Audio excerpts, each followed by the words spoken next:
محترم ناظرین، صبح کا وہ وقت جب آپ نیند سے بیدار ہوتے ہیں، جب پورا سنسار ابھی جاگ رہا ہوتا ہے اور آپ کا جسم اور روح بالکل خالی ہوتے ہیں، یعنی نہار منہ بالکل خالی پیٹ، یہ وہ وقت ہوتا ہے جب زمین پر اللہ کی رحمتیں اور برکتیں سب سے زیادہ نازل ہو رہی ہیں۔ اس مبارک اور قیمتی وقت میں جو شخص بھی قرآن مجید کی یہ دو عظیم الشان صورتیں پانی کے ایک گلاس پر پڑھ کر دل کے پورے یقین کے ساتھ دم کر کے وہ پانی پی لیتا ہے نا، تو اللہ رب العزت کے حکم سے اور اس کے پاک کلام کی برکت سے جو اس انسان کو دن کا پہلا پیشاب آتا ہے، اس کے ذریعے اس کے جسم کے اندر چھپی ہوئی تمام بیماریوں کا، تمام زہریلے مادوں کا اور ہر قسم کے دائمی مرض کا خروج شروع ہو جاتا ہے۔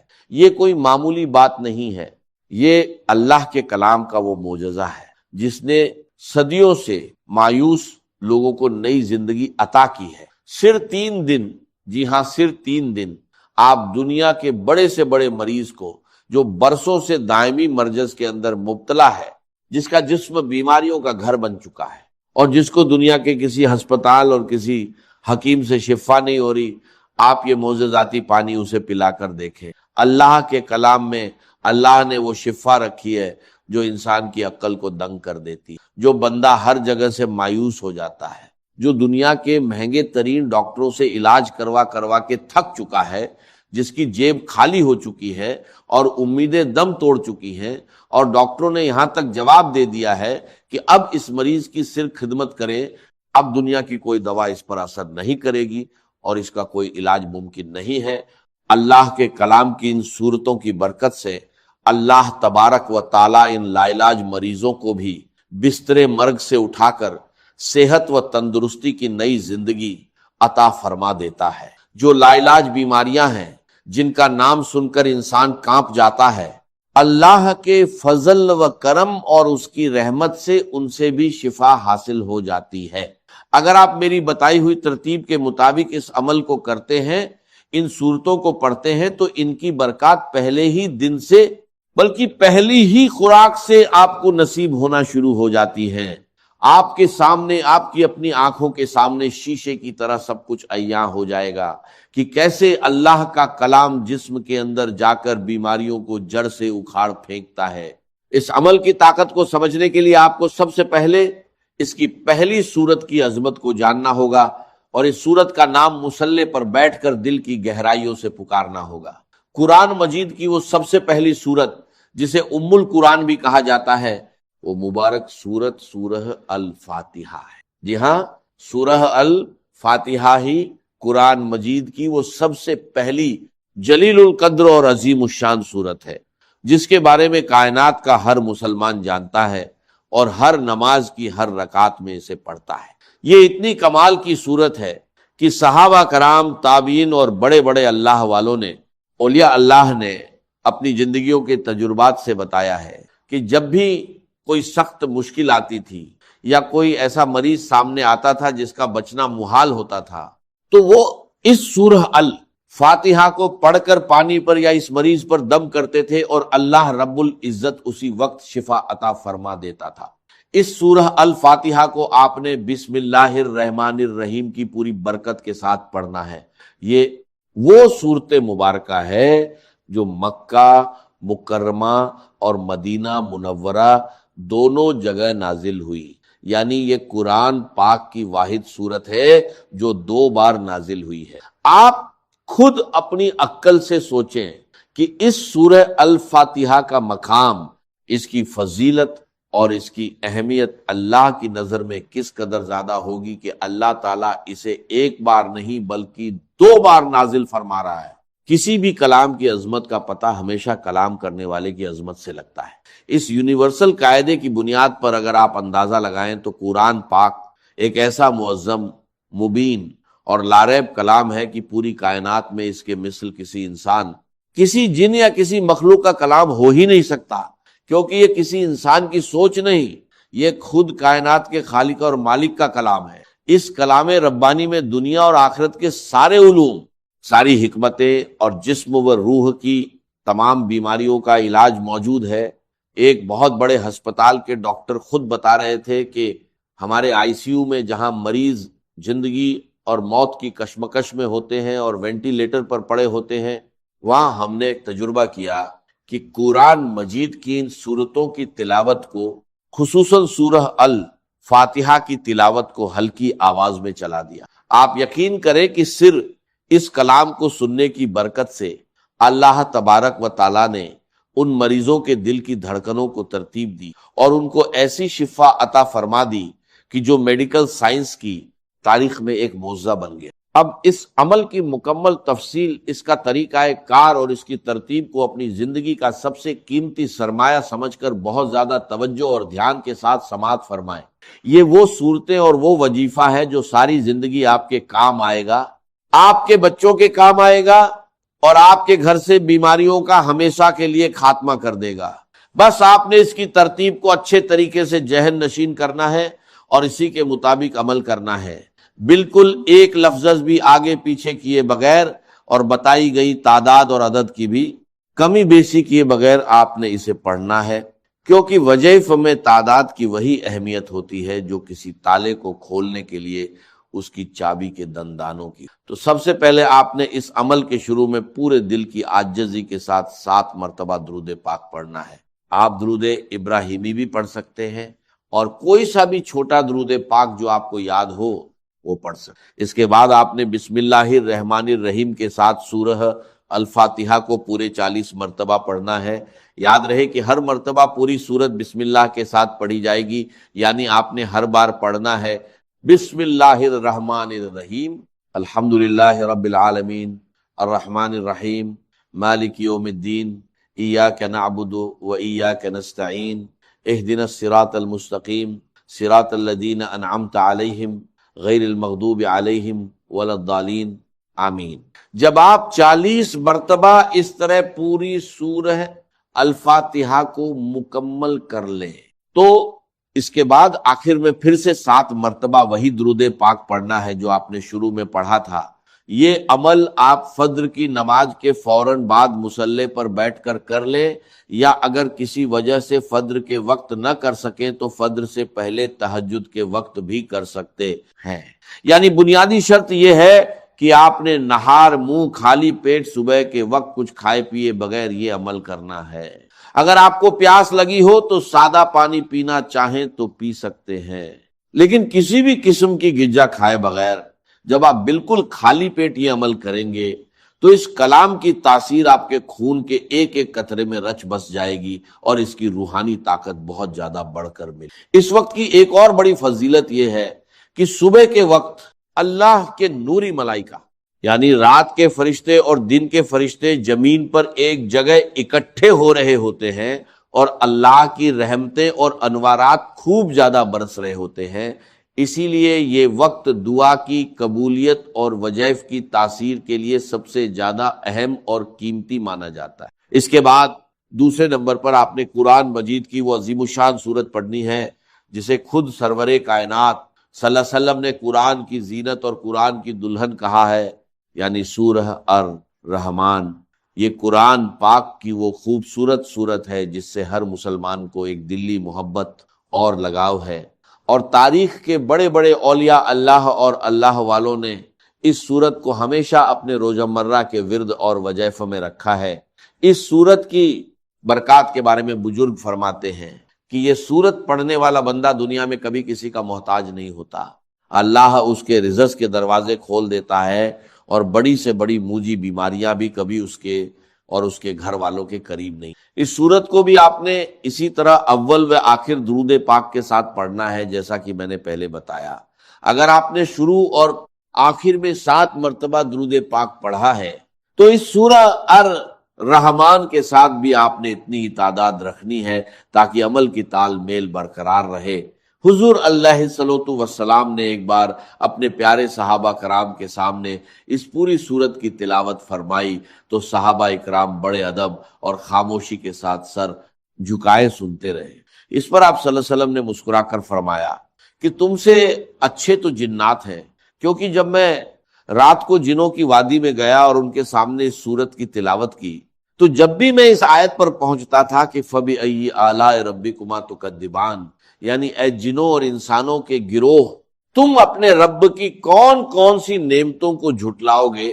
تو وہ جنات تڑپ اٹھتے تھے اور وجد میں آ کر کہتے تھے کہ اے ہمارے رب، ہم تیری کسی بھی نعمت کی ناشکری نہیں کرتے اور تمام تعریفیں تیرے ہی لیے ہیں۔ یہ سورت ہر قسم کی جسمانی، روحانی اور مالی حاجت روائی کے لیے دنیا کی سب سے بڑی اور بہترین اکسیر کا درجہ رکھتی ہے۔ اب آپ نے اس پانی پر دم کرنے اور اس کو استعمال کرنے کا طریقہ بھی بہت غور سے سمجھنا ہے تاکہ کوئی غلطی نہ ہو۔ آپ نے عمل شروع کرنے سے پہلے ہی اپنے پاس پانی کی ایک بڑی بوتل جو کہ 1.5 لیٹر یا کم سے کم 1.25 لیٹر کی ہو، اچھے طریقے سے صاف ستھری بھر کر اپنے سامنے رکھ لیں۔ جب آپ دونوں صورتوں کا یہ مبارک عمل پوری توجہ، یکسوئی اور تعداد کے مطابق مکمل کر لیں تو اس بوتل کا ڈھکن کھول کر اس پانی کے اوپر 3 مرتبہ گہرا پھونک مار کر دم کر دیں۔ اس دم کیے ہوئے معجزاتی پانی کو آپ نے دن میں 3 ٹائم لازمی استعمال کرنا ہے، اور اگر گھر میں کوئی دوسرا مریض ہے تو اسے پلانا ہے۔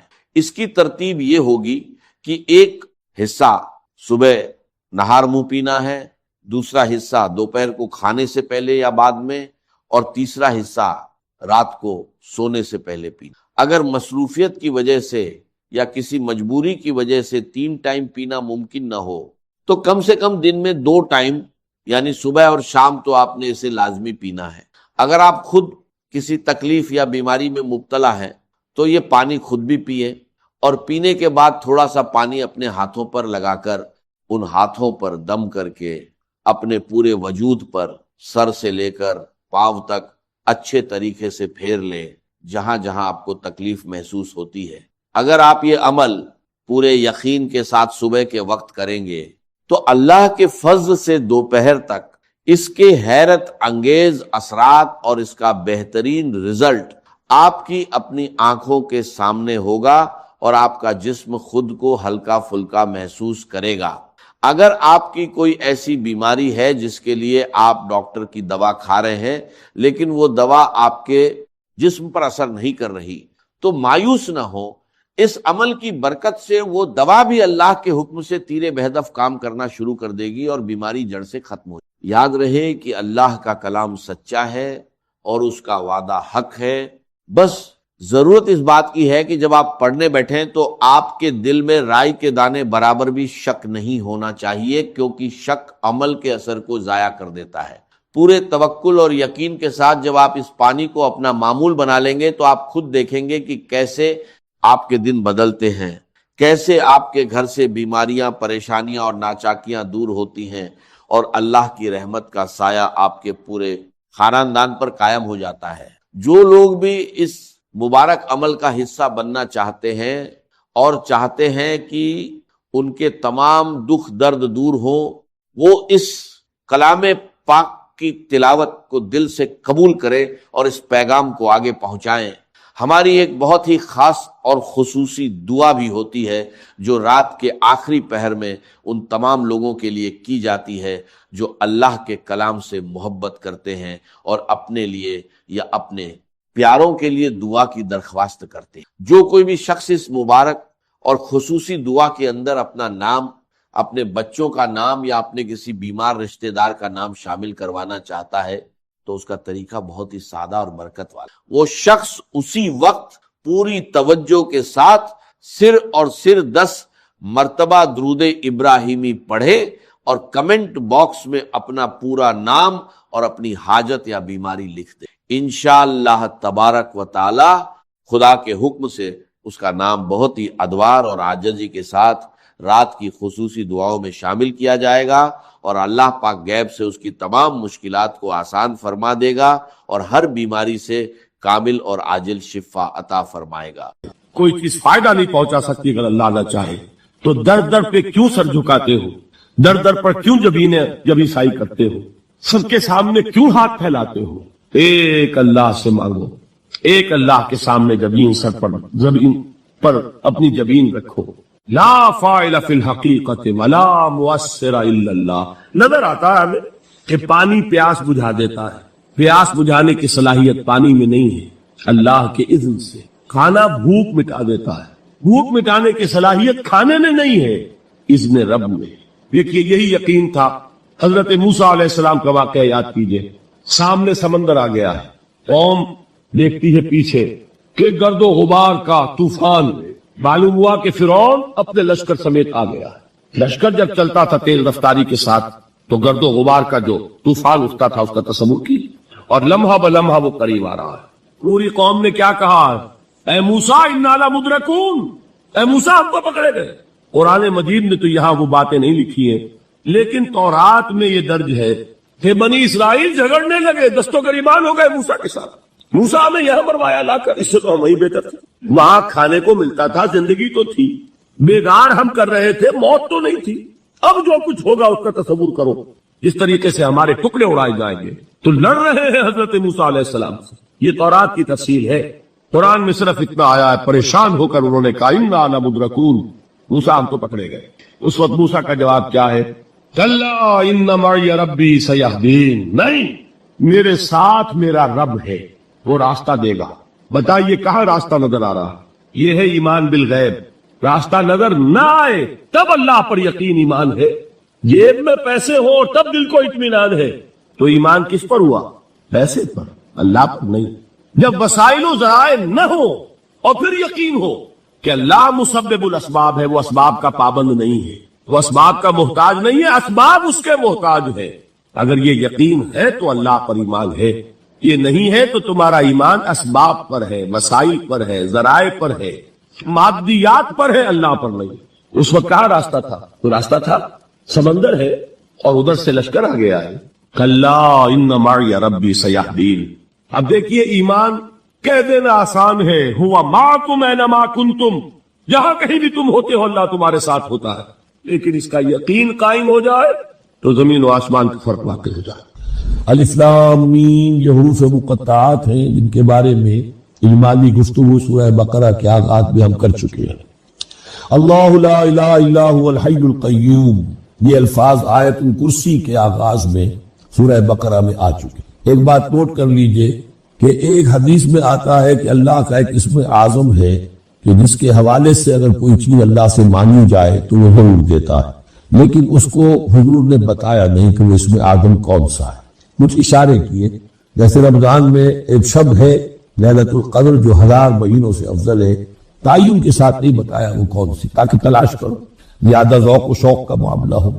لیکن جو اشارات آپ نے کیے ہیں اس سے اندازہ ہوتا ہے, کیونکہ یہ فرمایا گیا کہ یہ 3 صورتوں میں ہے, سورہ بقرہ میں, سورہ آل عمران میں اور سورہ طٰہٰ میں. وہ الفاظ الحی القیوم جو مشترک ہیں, سورہ بقرہ میں آیت الکرسی میں آئے ہیں, آل عمران بھی یہاں دوسری آیت میں موجود ہے, اور سورہ طٰہٰ کے بھی شروع کے اندر موجود ہے. نزل علیہ, میں نے جو آپ کو بڑے بڑے حکمت کے موتی اور بڑے بڑے پھول آپ کو گنوائے ہیں, آیت الآیات, آیت البر, آیت الاختلاف, اور اب یہ ہے آیت الکرس. توحید کے عظیم ترین خزانوں میں سے یہ سیدت و آیات القرآن. حضور نے فرمایا یہ تمام آیات قرآن کی سردار ہے. جس طریقے سے آیت بر اور سورۃ العصر میں ایک نسبت ہے کہ ہدایت اور نجات کی شرائط ساری کی ساری ایک چھوٹی سی صورت میں اللہ نے جمع کر دی. والعصر ان الانسان لفی خسر الا الذین آمنوا وعملوا الصالحات وتواصوا بالحق وتواصوا بالصبر. لیکن اس کی تفصیل ایک آیت میں آئی, وہ آیت البر ہے. چنانچہ جو منتخب نصاب ہم نے مرتب کیا ہے دعوت قرآن کے لیے, میں پہلا درس سورۃ العصر کا ہے اور دوسرا درس آیت البر کا ہے. جو نسبت سورۃ العصر میں ہے کہ وہ سورت ہے, یہ آیت ہے, لیکن اس آیت میں کئی سورتیں نکل سکتی ہیں حجم کے اعتبار سے سورۃ العصر کے برابر. یہی نسبت ہے سورہ اخلاص میں, 4 آیتیں, توحید کا عظیم ترین خزانہ, اور یہ آیت الکرسی, یہ آیت ہے. سورہ اخلاص اس میں 4 بن جائیں گی حجم کے اعتبار سے, لیکن اسے حضور نے ثلث قرآن قرار دیا ہے. توحید کے موضوع پر جامع ترین سورۃ الاخلاص, لیکن توحید اور خاص طور پر توحید فی الصفات کے موضوع پر عظیم ترین آیت کی آیت الکرسی. اللہ لا الہ الا ہو, اللہ وہ معبود برحق ہے جس کے سوا کوئی الہ. بڑا کیٹیگوری. الحی القیوم, وہ زندہ ہے از خود اور باخود, اس کی زندگی مستعار نہیں ہے. وہ جو کہا ہے کہ مانگ کے لائے تھے 4 دن, 2 آرزو میں کٹ گئے, 2 انتظار میں, عمر دراز مانگ کے لائے تھے. اللہ کی زندگی ہے, اس کی از خود زندگی کسی کی نہیں ہوئی نہیں. اور اس زندگی میں کوئی ضعف نہیں، کوئی کمزوری نہیں، کوئی احتیاج نہیں، آگے آ جائے گا، نہ اسے نیند آتی ہے نہ اونگ آتی۔ قیوم صرف اپنی جگہ وہ زندہ جاوید ہستی ہے، اور باقی ہر شے کا وجود اس کے حکم سے قائم ہے، کوئی شے قائم نہیں ہے بغیر اس کے اذن کے۔ تو گویا کہ الحد، احد اور الصمد، اللہ اپنی جگہ احد لیکن باقی پوری کائنات کے لیے صمد ہے۔ جو سورہ اخلاص میں دو الفاظ آئے ہیں، قل هو اللہ احد اللہ الصمد، اللہ حی ہے اور قیوم ہے، لا تاخذہ سنۃ ولا نوم، اس پر غالب نہیں ہو سکتی نہ نیند نہ اونگ۔ لہ ما فی السماوات و ما فی الارض، آسمان اور زمین میں جو کچھ ہے اسی کا ہے، ملکیت تامہ، ملکیت حقیقی اس کی۔ من ذا الذی یشفع عندہ الا باذنہ، کون ہے وہ جو شفاعت کر سکے اس کے پاس مگر اس کی اجازت سے۔ اب یہ مقام آیا ہے سورہ بقرہ میں پہلی مرتبہ، 3 مرتبہ کیٹیگوریکل ڈینائل کے بعد، کوئی شفاعت نہیں، کوئی شفاعت نہیں، کوئی شفاعت نہیں۔ یہاں بھی جو انداز ہے بہت ہی جلالی انداز ہے، من ذا الذی، کس کی حیثیت ہے، کس کا یہ مقام ہے، کس کو یہ روڑ حاصل ہے کہ وہ اپنے اختیار کے بل پر، تو اپنی حیثیت کی بنیاد پر شفاعت کر سکے؟ ہاں، جس کے لیے اللہ اجازت، استثناء کے ساتھ شفاعت کا یہاں پر پہلی مرتبہ آیا۔ ورنہ سورہ بقرہ کے 6 رکوع کی دوسری آیت، وَاتَّقُوا اللَّهَ وَلَا تَجْزِي نَفْسٌ عَن نَفْسٍ شَيْئًا وَلَا يُقْبَلُ مِنْهَا شَفَاعَةٌ وَلَا يُؤْخَذُ مِنْهَا عَدْلٌ وَلَا هُمْ يُنصَرُونَ۔ 15 رکوع کی دوسری آیت، وَاتَّقُوا يَوْمًا لَا تَجْزِي نَفْسٌ عَن نَفْسٍ شَيْئًا وَلَا يُقْبَلُ مِنْهَا عَدْلٌ وَلَا تَنفَعُهَا شَفَاعَةٌ وَلَا هُمْ يُنصَرُونَ۔ اور اب اس سے پہلے کی آیت میں آ چکا ہے وَلَا شَفَاعَةٌ، کوئی شفاعت مفید نہیں ہوگی، لیکن یہ اس میں ایک استثناء ہے۔ اب یہ ذرا باریک مسئلہ ہے کہ شفاعت حقہ کیا ہے، شفاعت باطلہ کیا ہے۔ دورہ ترجمہ قرآن میں اتنی تفاصیل کے ساتھ بحث نہیں کی جا سکتی، وہ ایک علیحدہ موضوع ہے۔ حال ہی میں نے اس پر اپنے درس ریکارڈ کرا دیے۔ یعلم ما بین ایدیہم وما خلفہم، وہ جانتا ہے جو کچھ ان کے سامنے اور جس کو پیچھے ہے۔ عام طور پر دنیا میں ہم سفارش کرتے ہیں تو کہتے ہیں کہ بھئی میں جانتا ہوں شخص کو بہتر، اصل میں جیسا کچھ یہ نظر آتا ہے ویسا نہیں ہے، یا جیسا کچھ فیکٹس آن دی فائل آ گئے ہیں وہ بڑے ہی ڈیسیونگ ہے، اصل حقائق کچھ اور ہے اس کیس کے، وہ میں آپ کو بتاتا ہوں۔ یہ بات اللہ کے سامنے کون کہہ سکتا ہے، جبکہ اللہ تو جانتا ہے جو کچھ ان کے سامنے، جو کچھ ان کے پیچھے ہے، اور ان کا حال یہ وَلَا يُحِيطُونَ بِشَيْءٍ مِّنْ عِلْمِهِ إِلَّا بِمَا شَاءَ، اور وہ احاطہ کر بھی نہیں سکتے اللہ کے علم سے کسی شے کا سوائے اس کے جو اللہ چاہے۔ باقی ہر ایک کے پاس علم جو ہے اللہ کا عطائی علم ہے، دیا ہوا علم ہے، محدود علم ہے، بڑے سے بڑا رسول ہو، بڑے سے بڑا ولی ہو، بڑے سے بڑا فرشتہ ہو۔ لا علم لنا الا ما علمتنا، ہم پڑھائے 4 رکوع میں، تو کون کہہ سکتے؟ من ذا الذی یشفع عنده الا باذنہ یعلم ما بین ایدیہم وما خلفہم ولا یحیطون بشیء من علمہ الا بما شاء وسع کرسیہ السماوات والارض، اس کی کرسی تمام آسمانوں اور زمین کو محیط۔ اب کرسی کے 2 مفہوم یہاں ہو سکتے ہیں، یہ کہ اس کے جو معنی مراد ہے، یعنی اس کا اقتدار، اس کی قدرت، اس کا جبر، اس کا اختیار، یہ اتھارٹی پوری کائنات کو۔ ایک یہ بھی ہو سکتا ہے کہ اللہ تعالیٰ کے لیے ہم نہیں جان سکتے، یہ آیات متشابہات میں سے ہے کہ کوئی شے بھی ہو واقعتاً جس کو ہم اسے کرسی کہہ سکتے، عرش، کرسی، ان سب کے بارے میں یہ دونوں باتیں ذہن میں رکھیے۔ یہ بھی ہو سکتا ہے کہ ان کی کوئی مجسم حقیقت ہو جو ہمارے ذہن سے، ہمارے تخیل سے ماورا ہے، اور یہ بھی ہو سکتا ہے اس سے استعارہ مراد، اس کا اقتدار و اختیار آسمانوں اور زمین پر چھایا ہوا ہے۔ اس وقت یہ ہے کہ اصل نماز یہی ہے، یہ سورہ فاتحہ۔ چنانچہ میں آپ کو حدیث سنا رہا ہوں جو صحیح بخاری میں بھی ہے، صحیح مسلم میں بھی ہے، جامع ترمذی میں بھی ہے، سنن ابی داؤد میں بھی ہے، سنن نسائی میں بھی ہے، اور بہت سی کتابوں موجود ہے۔ اور یہ عن عبادہ بن صامت رضی اللہ تعالی عنہ، حضرت عبادہ بن صامت سے مرفوعا کہ حضور نے فرمایا لا صلاۃ لمن لم یقرأ بفاتحۃ الکتاب، اس شخص کی کوئی نماز نہیں ہے جس نے کہ سورہ فاتحہ کی تلاوت نہیں کی۔ اب اس سے ہمارے ہاں ایک بڑا اختلاف پیدا ہوا، وہ نوٹ کر لیجیے۔